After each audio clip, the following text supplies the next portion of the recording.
Ariel Helwani in Toronto for UFC 206 alongside Kelvin Gastelum, who meets Tim Kennedy Saturday in a middleweight bout, not welterweight. A month ago, we saw you in New York. It was welterweight. This time it's middleweight. Here's the big question. How much do you weigh right now? Man, I'm 187 right now. Oh, wow. Yeah. On point. This is a breeze. Yeah. What went wrong in New York? Man, everything was going according to plan. I knew it was going to be a tough weight cut because I had come in a little heavier than I usually do, but, everything was going according to plan to how I've had my last weight cuts. And, this time my body just decided to pull a quick one on me and said, nope, not this time, I wasn't sweating like I usually do. I wasn't cutting like I usually do. So that was real odd for me. My body just decided not to cooperate with me that time. I went into fight week with the intention of making weight, with the intention of fighting. Obviously that was the biggest fight of my life. It was just my fault, man. My fault for being overweight outside of camp. In camp, my whole camp is based on me trying to lose the weight that I gained, Sure. and not really focused on surroundings. So that's the problem that I have is just I gained too much weight when I'm outside of camp, man. And in those 8 weeks that I was in camp, I lost over 35 pounds, and I still needed to cut more, And How close did you get? I was 8 pounds over, 8 or 9 pounds, yeah. Were you in bad shape, like physically? Were you hurting? No.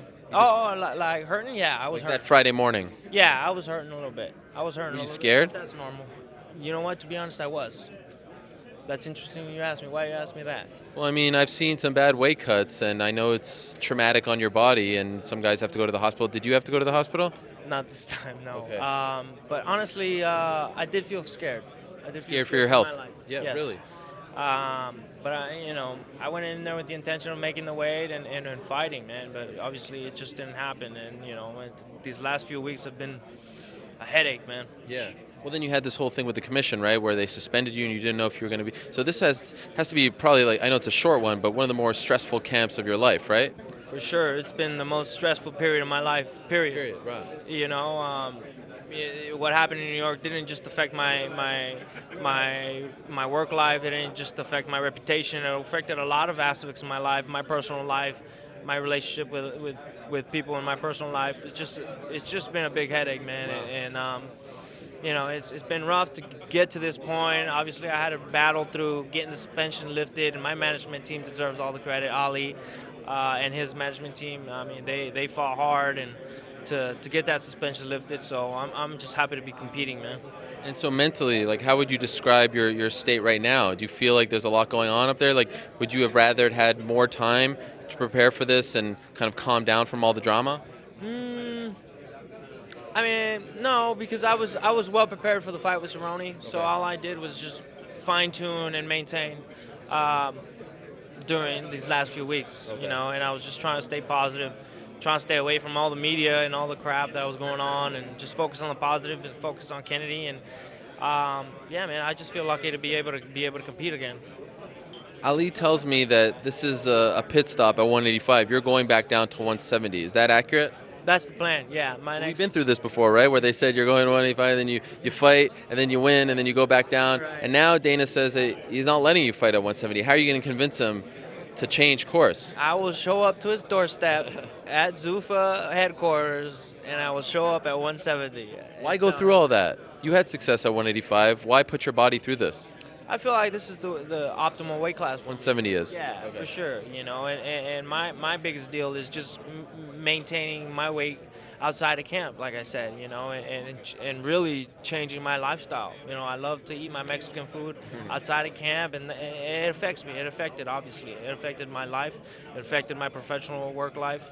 So it's just a matter of me changing that lifestyle, man, and I plan on doing it. And now you're working with George Lockhart, correct? Correct. Yeah. Yeah. So things are going well. You Yeah. feel like you're in a good spot. You're fighting a big middleweight. Are you worried about that? You know what? No, I'm undefeated at middleweight. I'm Okay. pretty confident at this weight class. So, no, I feel like I can excel at this weight class and compete with the best guys for sure. I think a couple years ago, I was doubting myself and really didn't think I could compete at this weight class. But over the last year, I've been able to grow and mature and get better, and now I know I can compete whether I'm at a middleweight or at welterweight. bit of a off-the-beat question here, but I feel compelled to ask. Tim Kennedy, proud Republican, Donald Trump guy, posed with him recently. Donald Trump, a very controversial figure, in particular when it comes to Mexican Americans. Is this a personal fight for you because of what he believes in and what he represents? Nah, man, I'm not very political to begin with. You know, he's got his views, I've got mine, everybody else does too. This for me is just personal for me because I'm looking for my own redemption. I'm looking to end this year on a high note for me. You know, I just feel lucky to be able to compete, you know, and get the suspension lifted off. Yeah. That was lucky for me, and be able to be here and compete. I just feel lucky to be able to do this. Great stuff. Thank you. Good to see you. Best of luck at the weigh-in and, of course, Saturday night at the fight. Thank you, brother. Pleasure. Appreciate it.